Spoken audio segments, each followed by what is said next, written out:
Good morning. My name is Angel, and this is a podcast saying goodbye. And I believe we are on episode 18. And this episode, it took me a little while. There was a couple of things happening, a couple of things going on. It's just life. And, I'm just happy that I've been having a lot of encouragement, a lot of people reaching out. A lot of people just going back and forth with me about what it is that I'm trying to do here and who I'm trying to reach and what this is all about, you know. And it's definitely about showing love in a loveless world, trying to better myself in a chaotic world with a lot of unknowns and a lot of what ifs and a lot of things that are happening in uncharted territory for all of us.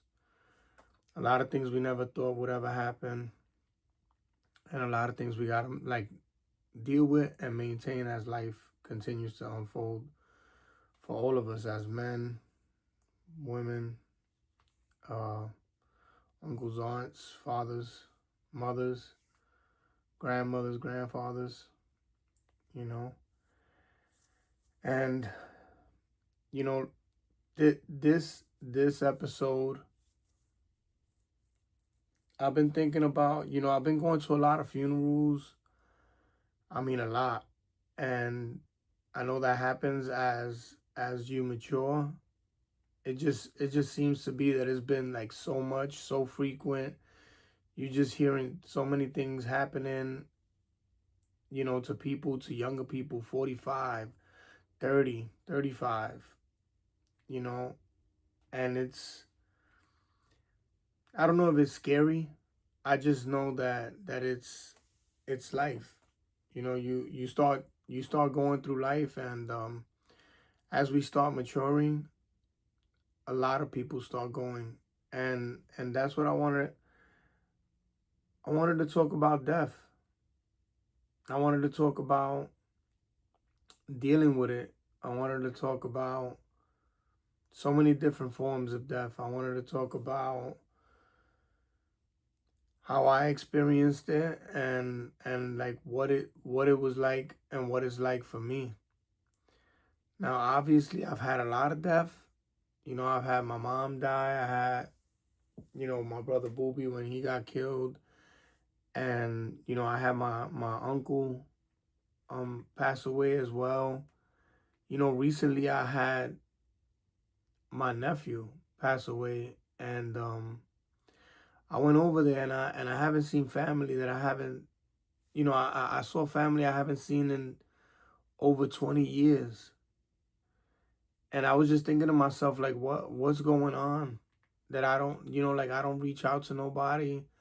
I don't go be around anybody. And, I went to see my family, and I was like, man, it was nice to see people, to see familiar faces. And, obviously you're not gonna see them every day. But I did take a couple of phone numbers. I have been reaching out to people here and there. And I reach out. My cousin, she was like my sister. Like, we grew up in the apartment right next to each other, and now her son is like, I believe he was like 26, and he's gone. And I know things happen. It just seems like a lot of gloom, a lot of darkness, a lot of black clouds seem to be just lingering. For me, like, death comes in many forms. Obviously, it's the death, like, physically. And we deal with death and what comes with it when we lose somebody. And they're gone, and then we gotta deal with the funeral arrangements. We gotta deal with seeing family you haven't seen in a long time, and dealing with things that you really don't want to deal with, that you gotta handle head on. And when you're talking about that type of death, you talk about losing somebody a lot of times that you never wanted to live your life without. And when Booby was murdered, he was yanked right out of my life. I had to. I didn't have to accept it because I didn't accept it for many years, and from previous episodes that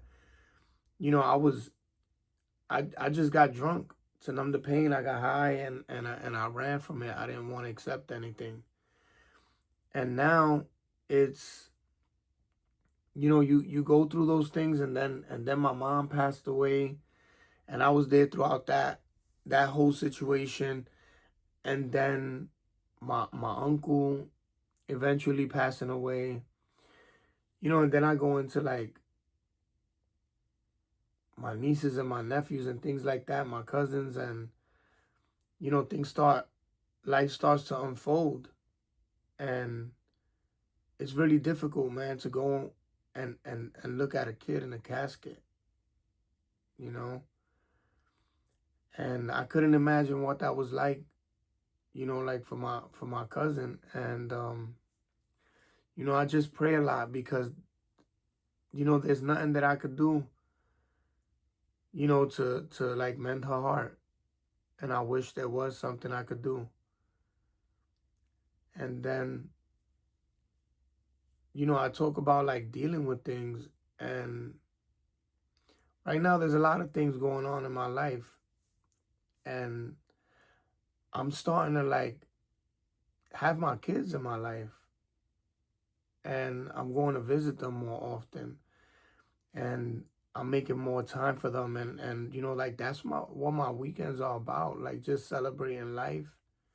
Celebrating, it's not a celebration in a form of a party. It's going to do the things that make me happy, despite all the chaos happening, despite the deaths going on,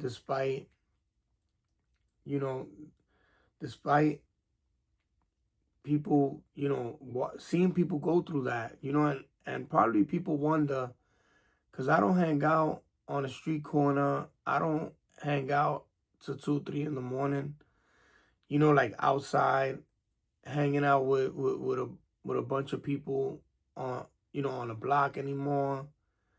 Like, I don't do those things. And I know people see me, and I run back to New York, and I'm constantly in funerals. People that I know, family members, going to show support and just be there for somebody else. And the reason that I'm there is because I know what it's like to lose and feel like you're all alone. And there's nothing special that I go and I say to people when I go and I be there for them, and they lost a brother, a mother, a father, a cousin.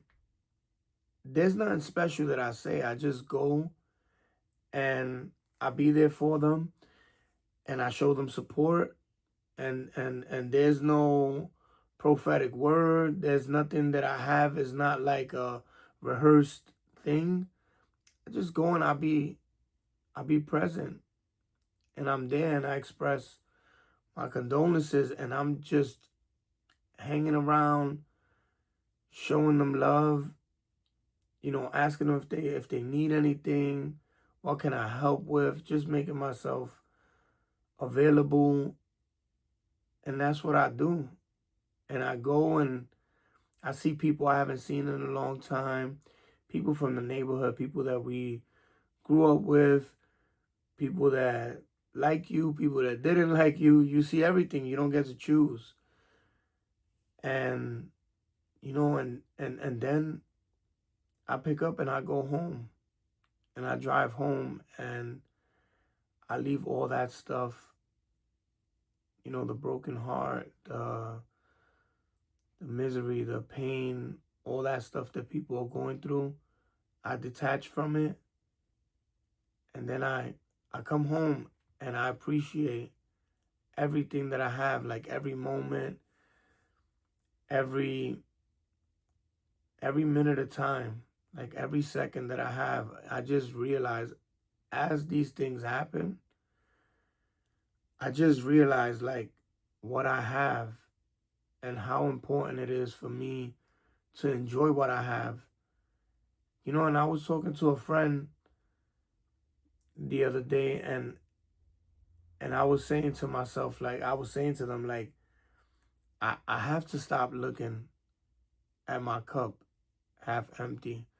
I gotta stop viewing my life or just like the things that are going on in the world with whatever, with government, with anything, with just life, period, with family, or I just don't want to be looking at the problem.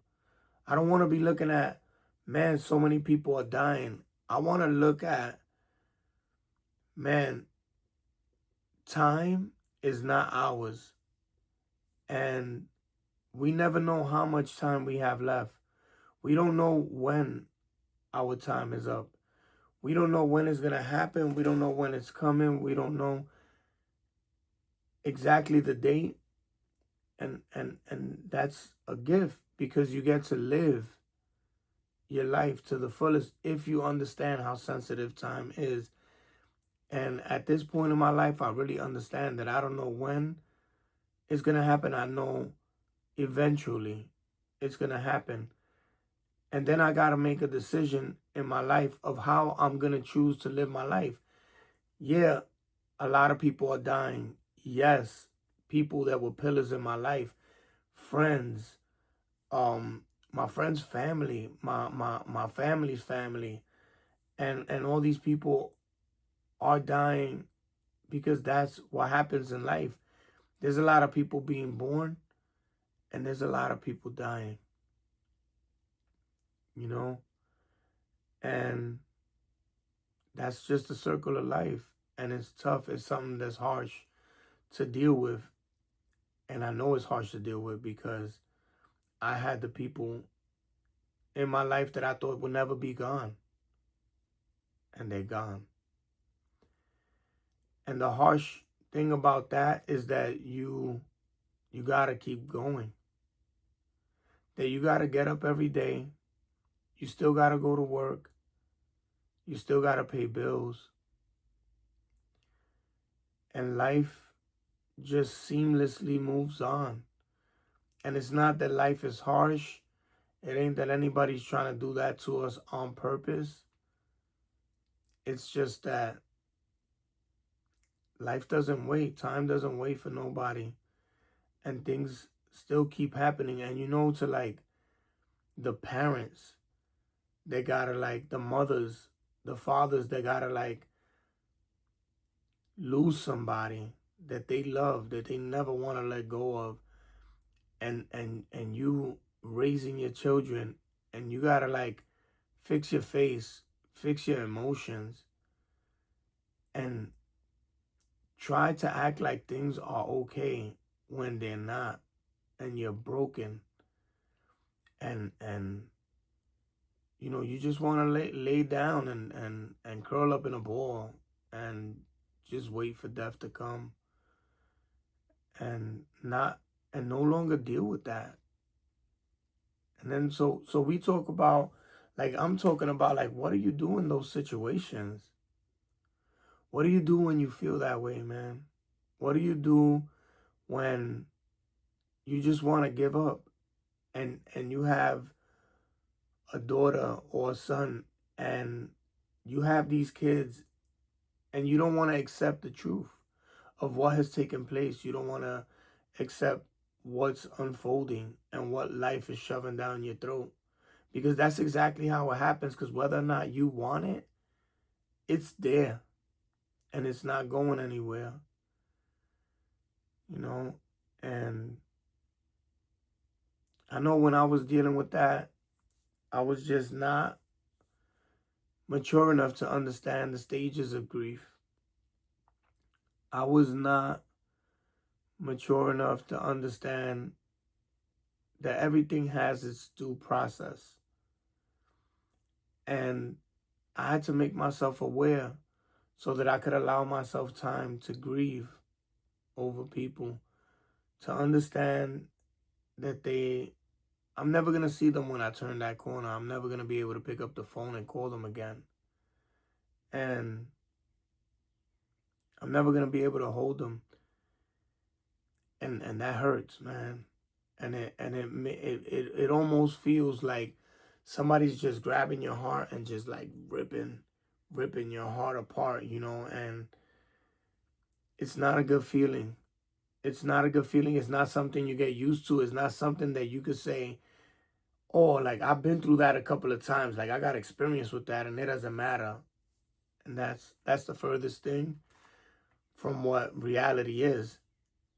And even, like even if you've been at odds with people and then death comes, you just forget about why you're so angry at people or why you have like differences and why, you feel the way that you feel, and I'm just learning in life that life moves pretty quickly and that things happen and we feel like they're happening to us. And I've said it in previous episodes that I know that my faith in God carries me everywhere that I need to go, because there's times that he's carrying me that I just don't know how I made it through. And like I'm not supposed to know what God knows. I'm not supposed to know why. You know, I just make sure that I'm grateful, and I thank I thank him for his grace and his mercy, because it's just something that like how am I able to like endure those things and continue going? I tell you how. Like I call people, I reach out, and I stop pretending like I'm this big, strong person that I could deal with everything and anything, and that I'm tough and I got the curve in my eyebrows and I look crazy, and I put on this tough face, and I just go through life and I don't talk about it and I don't express myself. And I don't say, hey man, this is how I'm feeling. And I don't cry and I don't let it out. Because when I keep all that stuff bundled up and I wear it like a badge of honor, because that's the way that we're taught, right? It doesn't matter how you feel, you just gotta keep going. That's a lie. Because it does matter how you feel. And it does matter that you express yourself. And it does matter that you talk to other men, or you talk to somebody that is just easy to speak to. Like there's so many outlets that I have. It's a lot of outlets. I talk to people when I see them that I've never had a conversation with before, that I've known them for years and I've never said anything. And you find out that you really don't know people, and you find out good things, you find out bad things, you find out things that are in between that you don't know. The point is that you talk. The point is that you express yourself. The point is that you be a little more outgoing. The point is that you just let out everything that's inside of you. And I'm not saying go to your local homeless guy and then and pour out your life story and do those things, but find out who your audience is. And when you find out who your audience is, you realize that there's people you could talk to, that you could go deep in depth about anything that you're feeling, about anything that you going through. I mean, listen, like I go and I be texting. There's a couple of brothers that I be texting on a regular basis, that we have to talk about God. We have to talk. There's a couple of friends that that I talk to, that I'm just being an asshole with, that I talk to, and we could laugh, and I could be brutally, I mean extremely honest, and I could say the things that I can't say at work. I can't say to other people. Other people are sensitive about things. And one thing about me is that life has torn me apart. ripped me apart, and I had to build myself back up. Nobody said, sorry, Angel, that these things are happening to you. Nobody said, yo, man, I'm sorry your mother just died. I know how that feels, man. There were a couple of people that came and they gave their condolences every time something happened. But it's a couple of words. We don't go deep into depth about what's coming next. Nobody says, this is a process. You're going to go through this, Angel, then you're going to go through that. And then this is going to happen. And then comes the acceptance. And then, comes the real grief once you accept it. Of missing people, of wanting to reach out and there's nobody there. Like, you need to call somebody. Go to a group, a grievance group. Go to a parenting group. Go, go to the meetings, talk about it. Go to your therapist, talk about it. Go to your friends. See which one of your friends you could reach out to. See which one of your friends have lost somebody. Reach out to somebody online. See that somebody just lost somebody and go send messages. And you know what? I do all of the above. Anything I can to let that out that's inside of me that's festering. Because, well, what I have been used to all these years, it didn't work. And what I was used to was I understood that, like, in this world that it don't matter what a man feels. And at least for me, I'm supposed to be a thug. I'm supposed to be gangster. I'm supposed to hold it down. I'm supposed to push it down. I'm not supposed to cry. I'm not supposed to be sensitive. Like, I learned that at this point in my life, I'm supposed to be whatever the hell it is that I feel like I'm supposed to be. If I need to be sensitive, if I need to cry, if I need to be strong, if I need to be loud, if I need to be any of that, I just need to be it. And that's okay. As long as I don't go and kill myself or hurt myself or do something that I'm gonna hurt somebody else. And like expression, talking about how you feel and not knowing the right words, because there is no right words. It's not to become like poetic. It's not to say these things that are like on a movie screen that people are never gonna forget. It's the in-between that helps us get through. It's the conversations with strangers.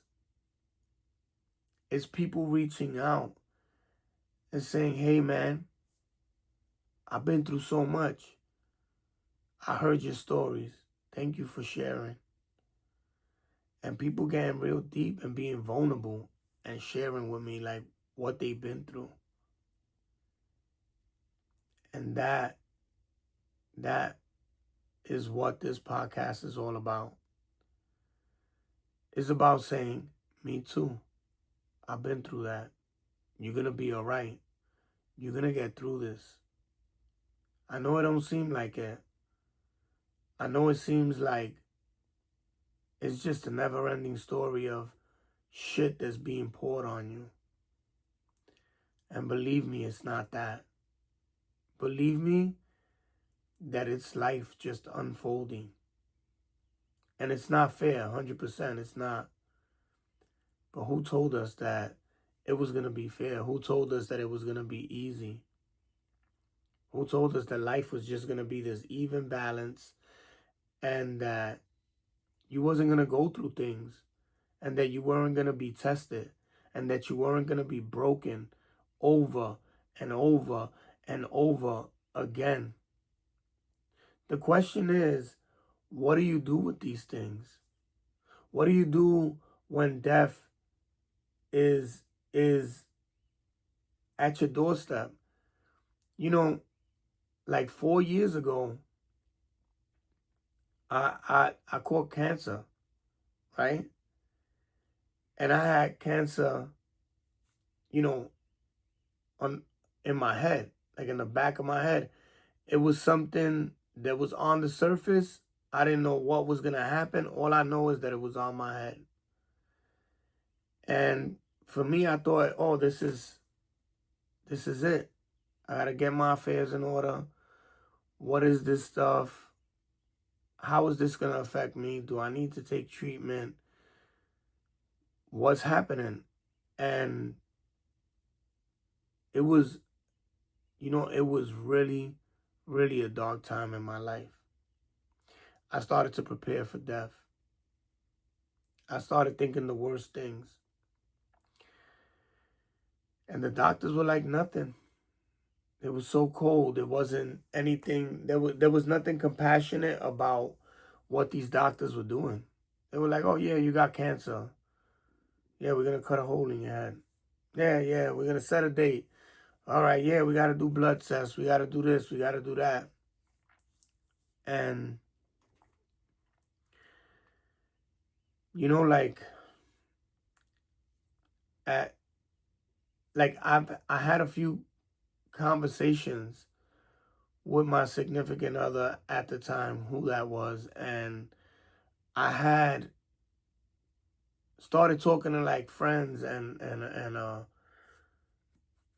I shared, like with family a little bit. But the truth is that I kept it inside. I didn't go online and I didn't go and start telling people like, oh, this is my business. It was personal.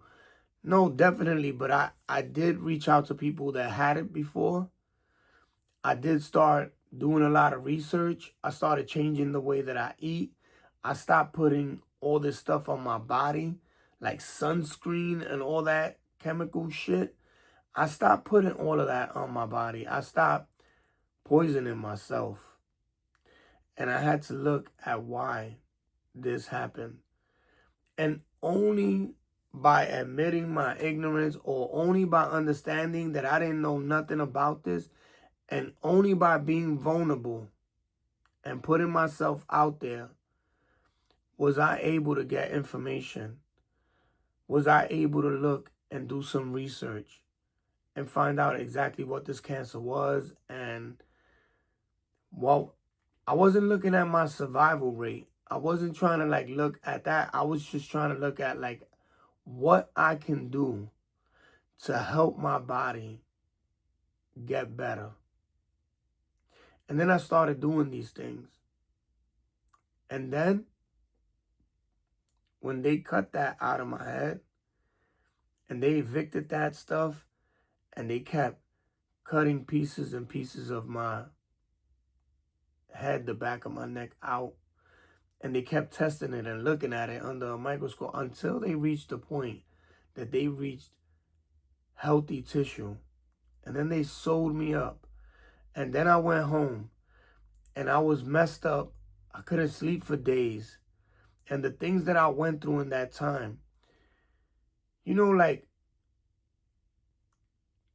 I was treated like that shit didn't matter. Like I'm a grown baby and oh, it's over with. And yeah, so what? It happened.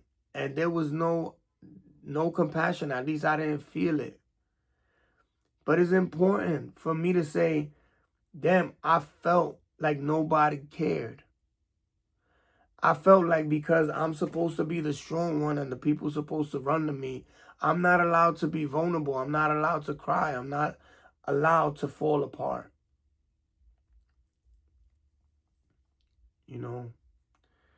Because I was preparing for death. And I was preparing, I thought about a lot of things. Like finally now I got my kids in my life and now it's about to be over. Like after all of this shit that I've been through, this is what I get. And it wasn't fair. And that's where my mindset was. And my spirit was dark. Because I lost my faith and I didn't understand that I should have been thanking God for every day, every minute, and making good use of it. And stop letting it go to waste. Stop allowing my emotional state to dictate the love that I can have in my heart and the peace and the happiness that I can have and the joy that reading God's word and living my life according to his word, like the joy that that brings inside of me, reaching out to other addicts, talking to my therapist, talking to my brothers and my sisters. And, like, I forgot about the beauty of life despite the darkness. And then I had to pull myself out of that, and I had to get back to living. And then right after that, I broke up with my significant other. It was like the cancer never happened, and it never mattered. Any doctor's appointments after that, I went to alone. Anything I had to do, I had to take care of, I do it all alone. And some people could say, oh man, Angel, that's sad. But that's the story for a lot of us. Like, that's our story. We got to pick up the pieces and we have to keep moving no matter what, because nothing stays still. We got to show up to work. We have to pay our bills. I can't call Con Edison. I can't call my mortgage company. And I can't say, hey, man, I had a death in the family. Can you give me a pardon, man, for this month? Excuse me.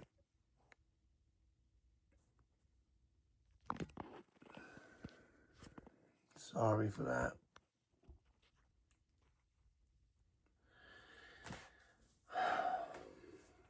These are the things that happen when you're recording live and stuff pops up on your screen, and I'm like, what am I being interrupted for? Because right now, as I'm speaking to you in real time, I started going down a dark hole. And for a second, I started feeling sorry for myself. And I could be going on 14 years clean. I could go to therapy.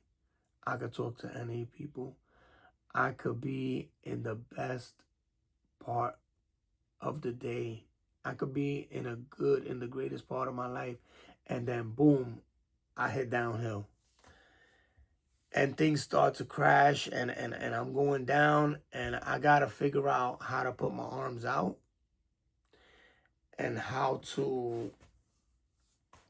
got to figure out how to slow down the rabbit hole as I'm going down, because it just happened. And I'm over here talking, and I'm over here thinking about the darkness of having cancer, being diagnosed. I can't, I told my kids and I spoke to them and I said, it doesn't seem to be that bad, but the truth is that I was falling apart inside. And the truth is that I started going down the rabbit hole right now in real time as I'm recording this episode. And it's beautiful that that happens, and it makes my hair stand up. And it's a good thing, because you get to understand that it happens every day. It can happen at any moment. It could happen, and it happens. Not that it could happen, it's that it does happen.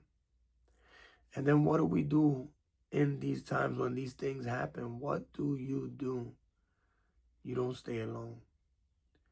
You understand that those emotions are temporary. And if they're not temporary, go to the gym, work your ass out, do push-ups, do sit-ups. Trust me that after 20 push-ups, you gonna forget what type of problems you have. Do some sit-ups. You gonna remember that you that far out of shape. Go for a run. Find out where your lungs are. And all of this is free.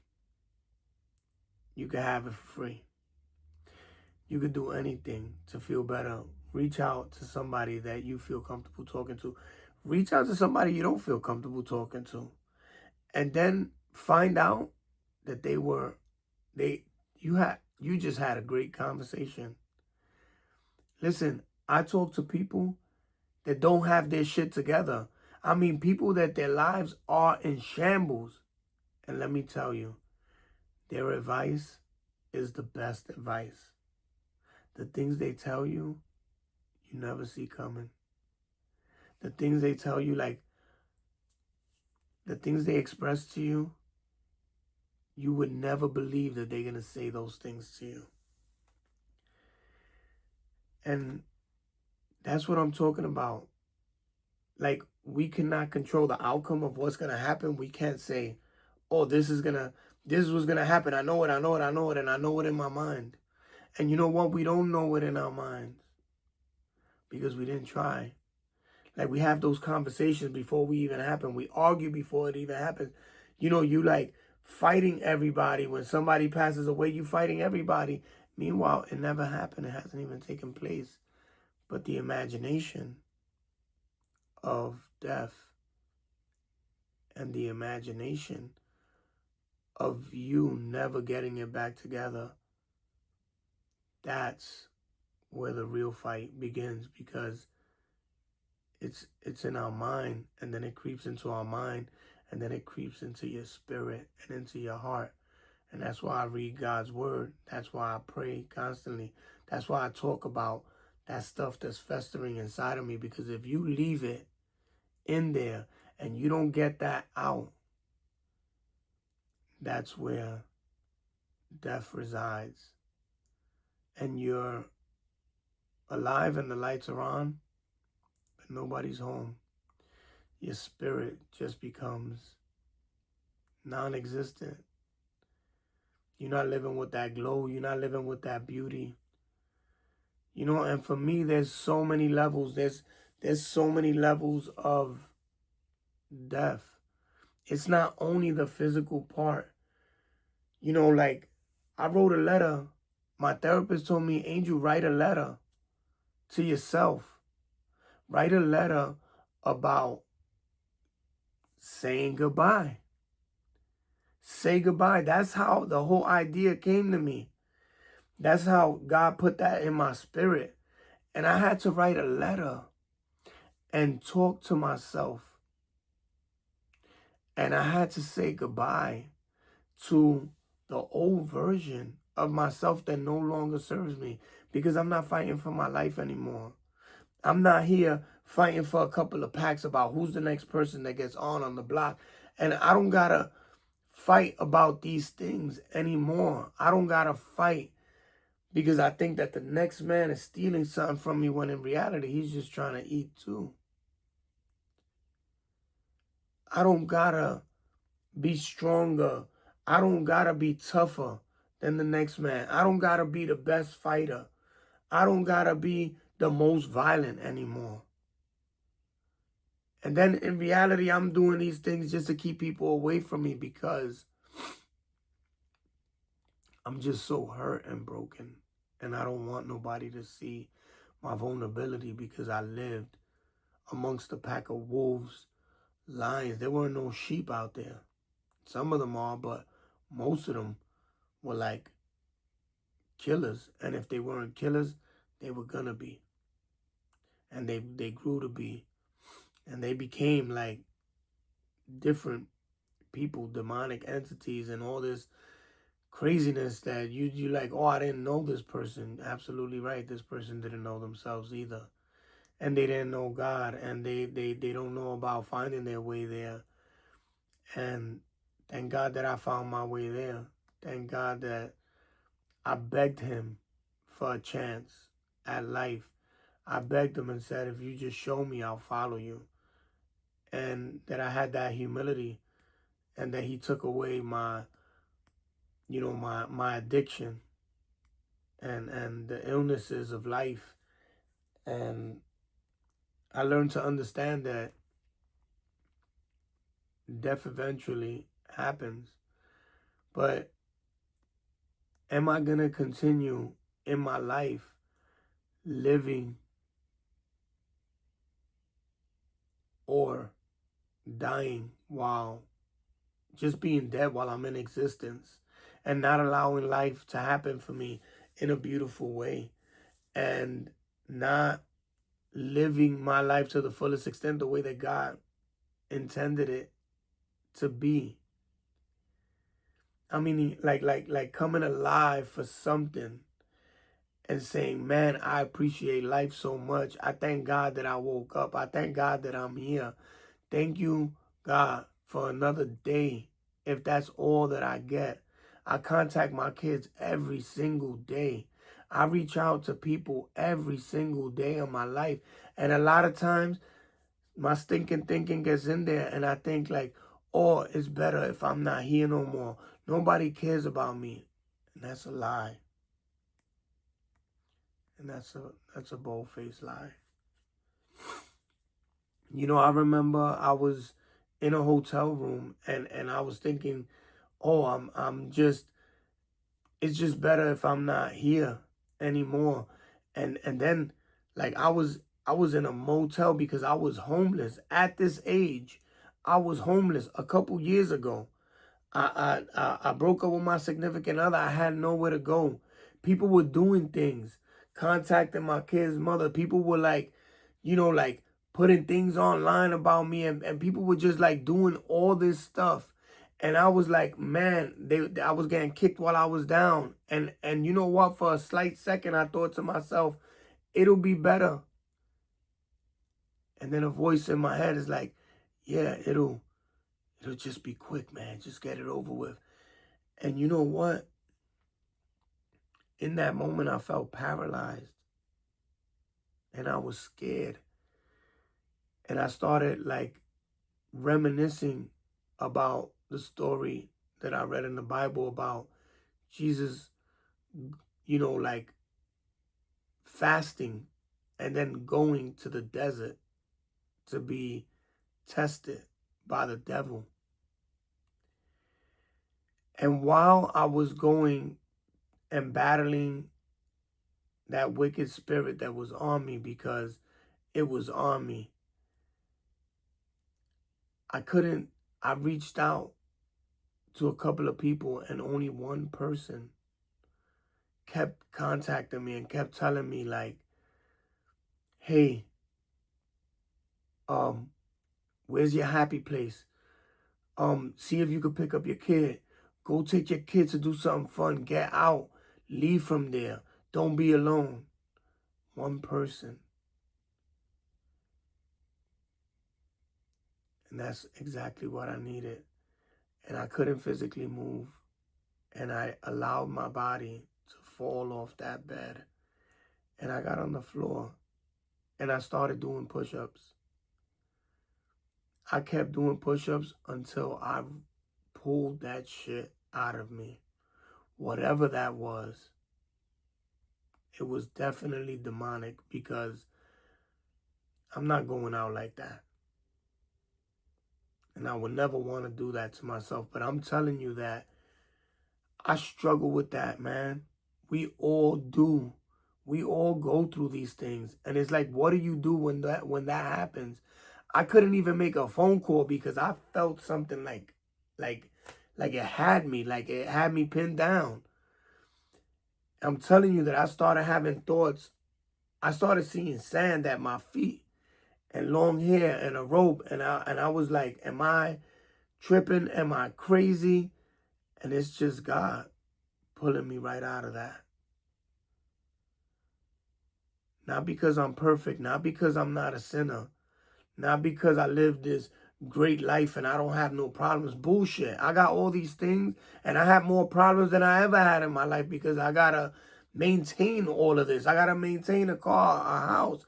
I gotta upkeep. I gotta sweep. I gotta mop. I gotta do laundry. I gotta go food shopping. I gotta cook. On top of that, I maintain my relationship with my kids. I gotta maintain my heart. I gotta protect it.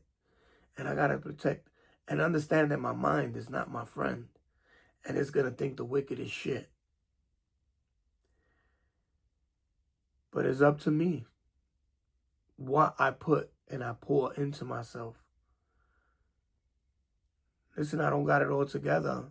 I'm starting to read the Bible, starting to get God's word inside of me. And let me tell you, as I continue reading, I'm being guided by a young man, 24 years old, something like that. And I'm 47. Talk about the humility I have to have which it doesn't mean anything to me because I don't care. I don't have no pride. There's no ego in there. I know where I need to ask, and I go and I ask. I don't care. The worst they could say is no. You know, and these are the things that I wanted to talk about, man. It was just in my heart. It was things that were festering. And I want to talk about like death on so many levels. I wanted to talk about death physically when somebody dies, or, death while you living, or the death of a part of your life that no longer serves you. And we got to continue to grow together, separately, together, all together. Ask how, ask why, ask when, ask for step by step. It's not a bad thing. Just don't be alone. You don't need to be alone, man. We like got this thing since COVID happened that we're supposed to be alone and that we need to be separated. And that shit destroyed all of us. I don't care who it is, man, woman, and child. Nobody could like talk. Nobody could speak. All these things happen. And that's the disconnect. And we need to get reconnected. We need to get back to checking on each other. We need to get back to meeting up for a slice of pizza. It doesn't have to be extravagant. Everybody's waiting for we live in this society where everything's supposed to be with fucking rockets shooting out of the sky. And it needs to be this giant cake. Like, you can have a fucking cupcake, man, and put a candle in it and go sing happy birthday to somebody and watch their eyes light up and go be there for somebody. Like when somebody dies and you travel 3 states over to come and be there and watch their face change. Give somebody a hug. Tell them you love them. Tell them, hey, man, if you're struggling, I'm here. I know what it's like. I go through it too.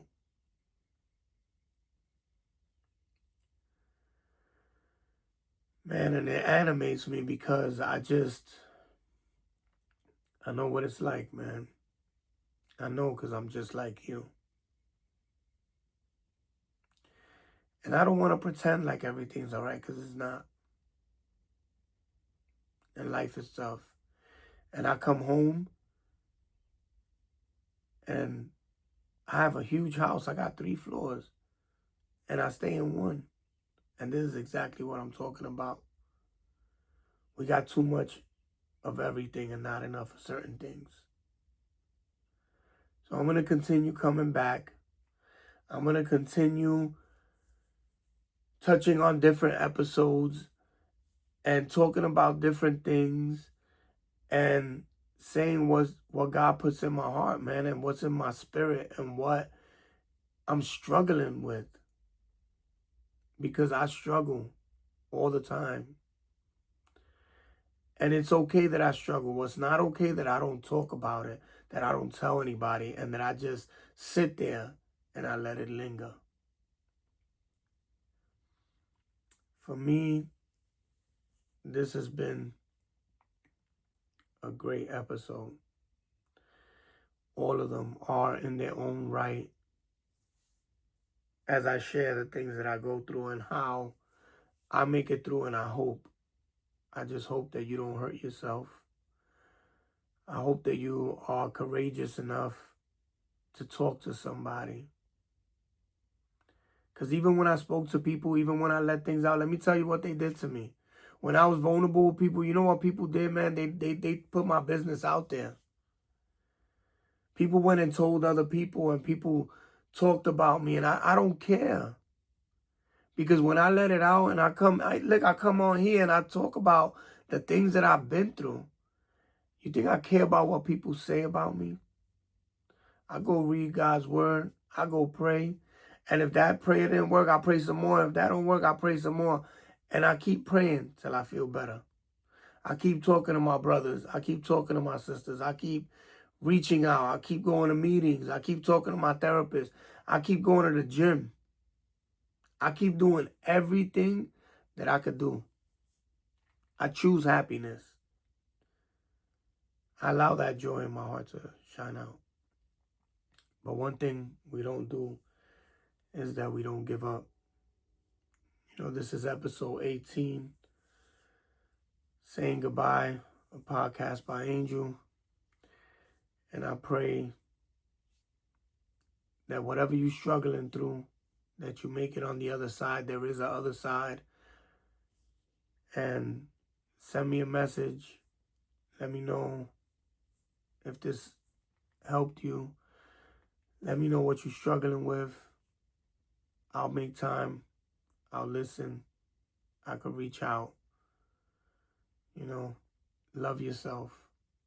Build that relationship with yourself.